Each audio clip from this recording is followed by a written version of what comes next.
The Manosphere.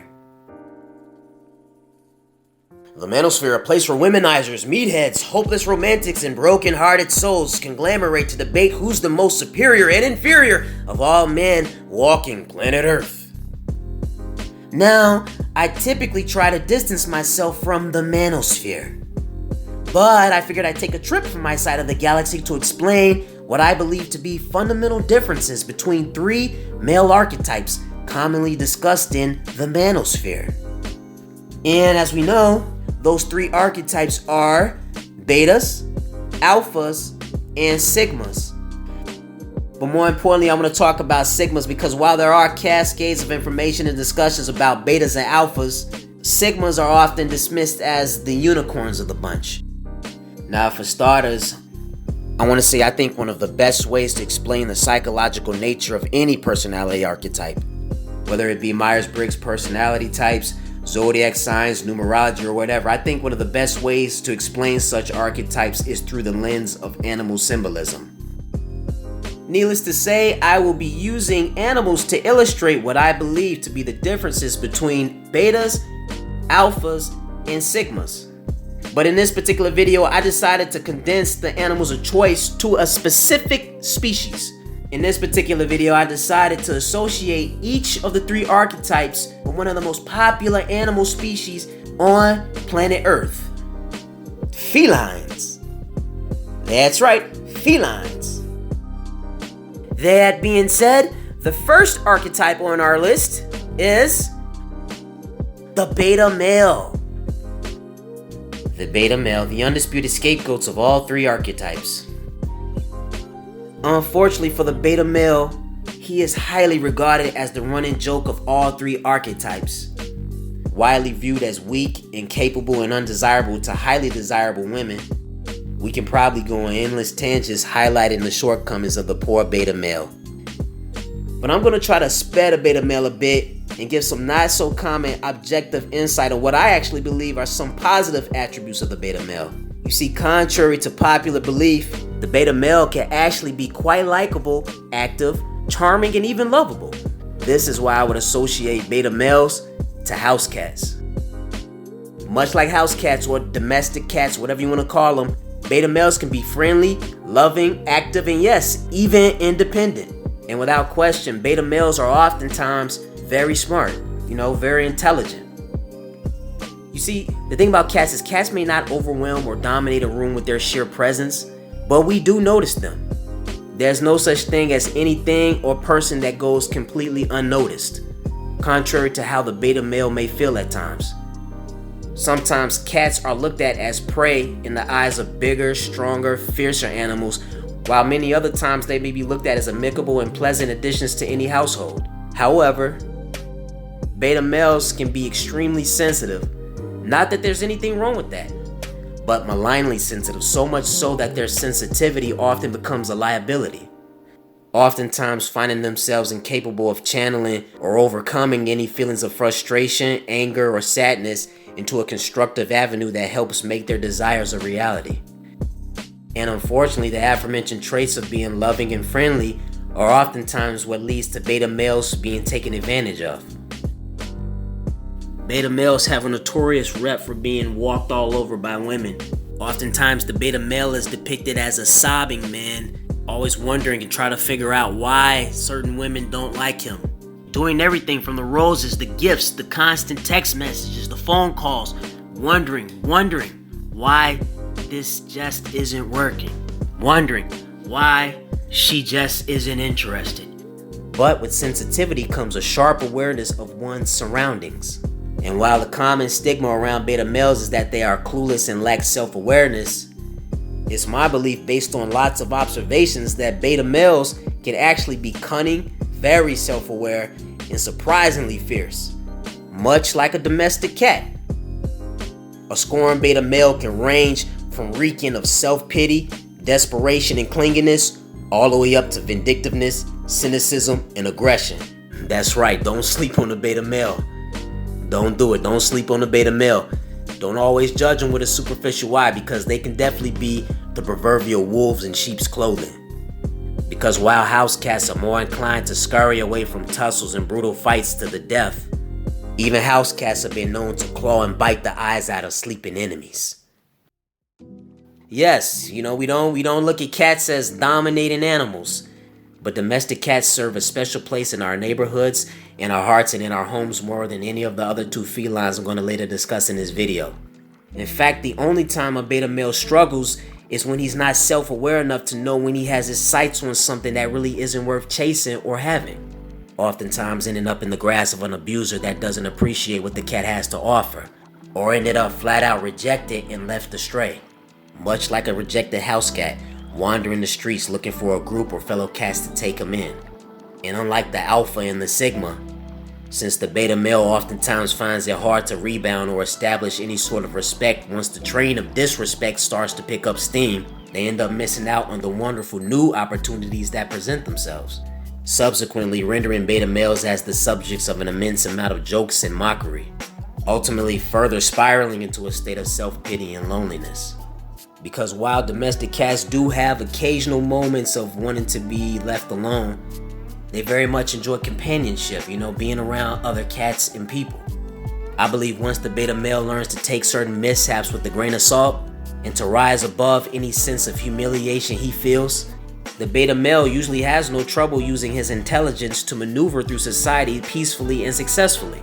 The key is to stay true to himself and to realize that not everybody is searching for a brute or a meathead or a larger-than-life figure to dominate and lead the way. To realize that people of all shapes, sizes, and personality types are capable of thriving in the war called life, as long as they play their cards right. Don't look at the set of cards in the hands of another player. Focus on your cards. Focus on playing your deck. Focus on making the cards you were dealt work for you. Don't dwell on the cards in the hand of another player next to you. Because at the end of the day, you can win too. Because at the end of the day, you can win too. And if another player got stronger cards than you, smack the cards out of his hand and burn them. Now you got the advantage. Oh, beta male, the house cat. The house cat. In short, as long as the beta male goes to where he is loved and wanted, he will spare himself the mockery and humiliation he is often subjected to. Now, moving right along to the second archetype on our list, we have the extravagant, the bold, and oh so conspicuous alpha male. Ah yes, the ever-renowned alpha male. Alpha male, the walking, talking paradigm of masculinity. Oh mighty and proud alpha male, you are a lion. The king of the jungle, baby, that's right. The regal lion embodies alpha male energy. He embodies it. You know what I'm saying? He embodies it. But don't be so eager to hear me tell you all the positive things about an alpha male. For you see, the alpha male will be the first to tell you how great he is. How cool he is, how desirable he is, And much like a lion, he usually is all these things. That's right, the alpha male usually is everything he says he is. Usually. Lions, extroverted, loud, proud, fierce, dynamic. They live for the hunt. They live to dominate their ecosystem. Lions, dynamic. They live for the hunt. They live to dominate their ecosystem. Much like lions, alpha males desire to be the kings of their domain. And not just their domain, but the domains of all other species. That's right, the alpha male is always looking for a challenge. Never back down either. Proud, fierce, never backs down. He lives for competition, never backs down. He lives for that competition, but so much so that he feels life is not worth living if he's not competing. That's right, life is not worth living if alpha males are not competing. You know what I'm saying? Not worth breathing if he's not trying to one up, take, invade, or overthrow any other male that crosses his path.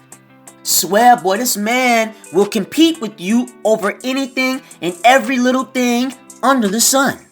He is nosy and pesty, will compare and size you up, all with pure intent to butt heads with you. Every little thing the alpha male will make into a competition.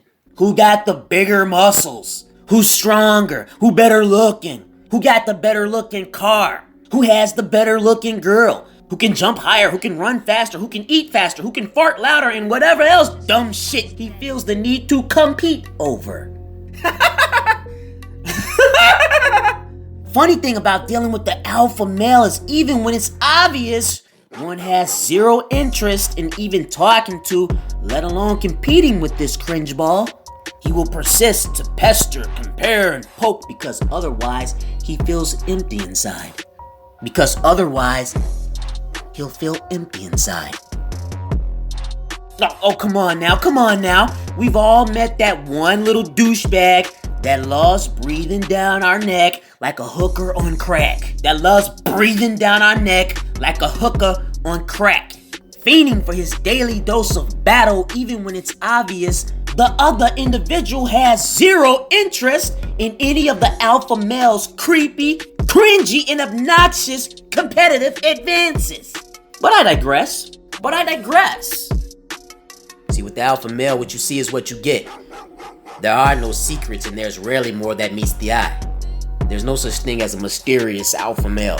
The alpha male wears his heart on his sleeves. He lives for conquest and sexual escapades. In the alpha male's mind, he is masterful and a jack of all trades. He defines who he is by who he feels better than. And though the alpha male is an inspiring friend and formidable adversary, much like lions, the alpha male also has an intense, insecure, and self-conscious streak. You see, much like lions, a significant part of the alpha male's self-esteem and power is dependent upon what others think of him. Especially what women think. Now, this is where alpha males and beta males are very similar. They're very similar. Beta males and alpha males are extremely sensitive to what other people think of them. Extremely sensitive to what other people think of them. Again, this is another way in which the alpha and the beta are similar. Betas are more inclined to showing obvious displays of sensitivity. The alpha is a master at trying to pretend like he doesn't care when it's so obvious that he does. You don't create lists of strategies trying to trick women that don't like you into liking you. Trying to reverse psychology and manipulate women that don't like you into liking you if you don't care about what women think. So yes, alpha males care deeply about what women think of them. All about pretending and acting like they don't care about women while actually showing they care about women. So yes, while alpha males are more or less open and honest about who they are and what they want, this is one aspect of their personality that does get a little bit underhanded. They try to be sneaky in that sense. They will resort to trying to be a little manipulative and discreet about their motives when they're trying to, reel in a woman that's not really interested in them. You know, when they're going for women that aren't showing much of an interest in them, then you'll see more of the underhanded, not so obvious signs of an alpha male show its face. Even which is quite funny and ironic, because even when an alpha male is trying to be sneaky and manipulative, he still is so obvious that he's doing. It's so obvious what he's doing. So even when he's trying to be, sneaky and slick, it's still so, because that's his nature. Most alpha males, they can't help but be so obvious about what they are. The source of their self-esteem and power comes from groups. And out of all felines, lions are actually the most social cats. There are many studies that show a severe decline in the health of a male lion that does not oversee his own lion pride. As we know, lions live in a group called prides, where the male lion is the patriarch of a group of lionesses and their cubs. But Pariah, that's not fair. You can't call lion insecure, man. A lion, we're alpha, dude. You just can't call us insecure, dude. And what, low self-esteem? What the fuck is that? Pariah, how can you call us insecure and self-conscious? We're lions, man. We're alphas. We're not insecure. What's your deal, dude? Hey, yo, calm down, yo. It's the truth. The truth is the truth. Look, I'm sorry. It's the truth.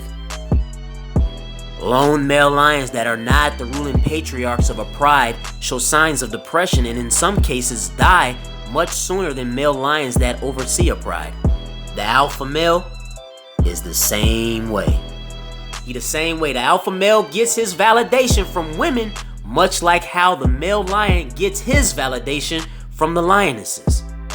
He is not at his best when he is by himself. Man, Pariah, get your lame and hating ass out of here, boy. That ain't us. That ain't me. I don't need no women, boy. Now, I don't need no women, G. Now, I don't need no woman, bro. I don't need no woman, my guy. I don't need no woman, boy. Hey, yo, I hear you. I hear you. You don't like the truth. You don't like the alpha male nature being exposed. I get that. You mad, but, bro, it's the truth. It's the truth. You know, like I said, name calling Pariah ain't gonna change the truth, man. The alpha male is not at his best when he is by himself. Alright, big man. But yo, make no mistake. I wanna tell you, listen, make no mistake. This is not a let's send the alpha male to the gallows spiel. Because at the end of the day, a lion is still a lion. That's right, a lion is still a lion. And whether a lion is wounded, feeling insecure, or feeling threatened, a lion is the last animal you want to take lightly while roaming on a safari. Woo! Alright, 2 archetypes down, 1 more to go. Alright. And now, we're down to the final archetype on our list of 3 psychological archetypes of the Manosphere. And without further ado, we have the unicorn of the bunch. The Loch Ness Monster, the Santa Claus, the magical carpet, he who must not be named, the mythological archetype. We have the Sigma male. The Sigma male. I gotta say that 3 times. The Sigma male. And I'm gonna get right to the point and say with strong conviction that the fierce, the cunning, the courageous, that the mighty tiger is the perfect animal totem for the Sigma male. Now, the Sigma male is probably the most intriguing of all 3 types. So much so that there is often controversy over whether or not the Sigma male is even real, which is essentially an indirect admission of how formidable and powerful the Sigma male is perceived to be. You see, alpha males in particular are the spearheads behind the Sigma males aren't real campaign. You see, it ain't that the Sigma male ain't real, but rather the alpha male hopes that the Sigma male isn't real. He hopes that the Sigma isn't real. You see, an alpha male hopes that the Sigma male isn't real the same way a lion hopes a tiger isn't real. The lion has to believe that the tiger doesn't exist to maintain its fragile self-esteem. And since the lion is fortunate enough to not have to survive in the same habitat as the tiger, he can simply validate his denial and convince himself that the tiger simply is not real. But oh my friend, the tiger is very much real. And oh alpha male, the Sigma male is very much a reality. Come on, bro, stop cut. Sigmas ain't real, bro. Sigmas ain't real, bro. Nah, Sigmas ain't real, bro. They ain't real. I don't want to believe it. It's just beta and alpha. Beta, alpha. Ooh, alpha better, beta weaker. That's it. You know, see, the fact that the alpha male insists that the Sigma male is not real says everything you need to know about the Sigma male. It says everything you need to know. It says everything about the power, allure, and formidability of the Sigma male. And how the alpha secretly feels inferior when comparing himself to the Sigma male. I mean, think about it. Have you ever wondered why the alpha male never says the beta male isn't real? You ever wonder that? You ever notice the alpha male never says betas aren't real? He never says that. Never says betas aren't real. Alpha males never say beta males aren't real. They only say Sigma males ain't real. Ever wonder why? It's because the beta male is widely regarded as supremely inferior to the alpha male, but not the Sigma male. You see, make no mistake, all the cats can be perceived as cute, attractive, sexy, the whole 9, even betas. But what sets the Sigma apart from the beta and the alpha is out of all of those archetypes, he is not looking to other people to validate who he is. If you like him, cool. If you don't, cool. But if you mess with him, he's not fucking around. He ain't fucking around. But if you mess with him, he ain't fucking around. But if you mess with him, he's coming for you. He's swinging back 10 times harder than you swung at him. The alpha male is more inclined to making a conscious effort to captivate people. Not the sigma male. If he captivates you, cool. If he don't, cool. But if he does, it's natural. It's not tried like the alpha male. The tiger isn't roaming about trying to be on the scene. He just does his thing. And if people watch in amazement, then that's what it is. And that's how the sigma male moves. That's how the sigma male operates. He is a tiger. He don't need a whole bunch of people tell him how cool he is. He know he cool. He know he fly. He know he fly. And that's what sets the sigma apart from the alpha. Everything the sigma gets, he gets through the power of silence. And that's what draws people to the sigma. Not saying the lion has no charisma. He does. He does. But the sigma male has a silent charisma. Now, does that mean the sigma never talks? Of course not. Of course not. The sigma talks. He talks. Like everyone on the planet, they talk. But the sigma, he's not as interested in being on the scene like that. He's not out chasing the girl. He's not out chasing the friend. He just does his thing. And if those things come to him, then that's what it is. And oftentimes, that is what it is. That's what happens. He attracts these things naturally. And that's not to say the sigma male won't make the first move or whatnot, but he gotta first know you ain't on some funny shit. He gotta first size you up before he really rock with you like that. As opposed to a lion who's more inclined to kind of go straight in, mingle it up because he needs that validation. He needs it. The sigma can live without it. You see, upon poring over one overview of the sigma male, it rapidly becomes apparent that this archetype is on par, if not a tier above, the alpha male. As we all know, the alpha male is competitive, oftentimes pathologically so. Has to be the best, has to be the king! Oh, I just can't wait to be king! It's a big symbol, look at that! It's a big circle of life, look at that! Oh, Mufasa forehead there, boy! Looking for your knowledge in there, boy! Oh, I just can't wait having a Simba, remember who you are. Simba, remember. Alpha males think they Mufasa, man. They think they Mufasa, boy. Has to be the best. Has to be the best. The last thing an alpha male ever wants is to believe that there's someone else on his level. So his most desperate argument to that claim is to say that person simply does not exist. And while the lion is lucky that he and the tiger rarely cross paths, back in ancient Rome, where both the lion and the tiger were brought into the Colosseum to do battle. I mean, we all know what typically happened in those fatal affairs. And let's just say that's one chapter in the lion versus tiger story that the lion prefers to keep swept under the rug. See, the sigma male, he can be fierce, he can be dangerous, he can be graceful and bold, much like tigers. But like tigers, the sigma male prefers to be left alone, prefers to do his own thing. Will make noise when he feels he must, but will lay in the cut until he feels it's absolutely necessary to bite into somebody's throat.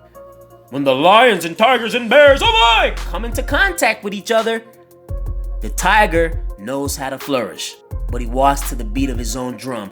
A psyche and disposition that oftentimes triggers the alpha male. Because remember, the alpha male's self-esteem is heavily rooted in feeling superior. It's founded on social engagement. No matter if the engagement is positive or negative, he needs a connection to feel secure and alive. And when the alpha male not only sees that someone is ignoring him or not engaging with him, especially someone whom he possibly feels slightly threatened by, his insecurity senses start tingling.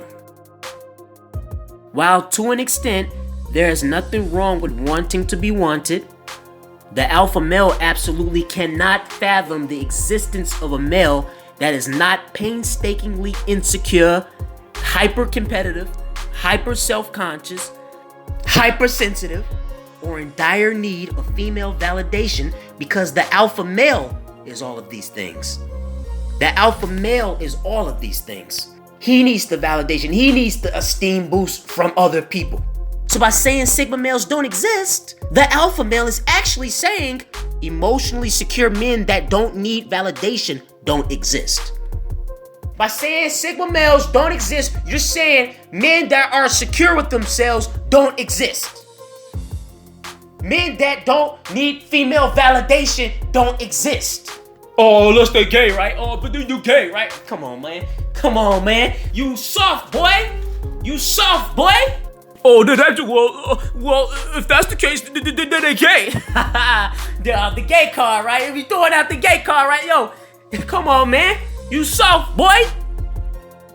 Which blatantly proves that the alpha male is very much aware of his own need for female validation, as well as his inferiority complex that he tries to pass off as confidence. But back to the sigma male. Much like the tiger, the sigma male is painstakingly focused, possessing the proverbial eye of the tiger, not letting anything distract him. Tigers are always on the move and are known for their unpredictable and enigmatic nature, contrary to lions that are more prone to routine behavior. Which also ties back to aforementioned comments about alpha males wearing their personalities and motives on their sleeves, making them very predictable and easy to read. Since tigers are more so loners, it's hard to predict their next move or view their social structures on a regular basis. But it is important to reiterate that there are social dynamics amongst tigers. But the bulk of their existence is spent doing their own thing, just as the sigma is often locked into the pursuit of his own objectives. While sigmas enjoy the company of the opposite sex, or the same sex if that's what they like, the sigma's self-worth is not defined by how many women he surrounds himself with on a daily basis or how many competitions he can win. He does not lose sleep or strength if a group of tigresses are not around to adore him or to prepare supper for him. Tigers are also nocturnal cats, which further illustrates symbolism associated with introversion and seeing opportunity in the dark. Much like how sigmas find strength in their solitude, much like aliens of the black hole. It's safe to say that sigmas are more on the lines of being introverts. But introvert and failure are not synonyms, contrary to what alpha males would try to convince you. Needless to say that out of all three archetypes, the sigma male is the most emotionally secure, never letting the opinions of people in general govern his thought or distract him from living the life that he wants to live. I'd say if the sigma male isn't going out of his way to harm anybody unnecessarily, then he's alright in my book. Then he's okay in my book.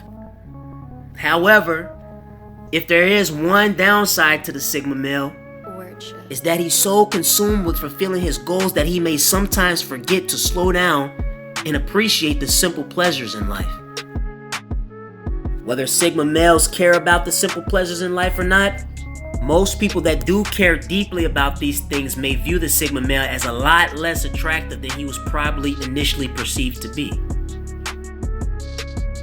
At the end of the day, if one does desire to form relationships, you gotta show you care about how people feel to some extent.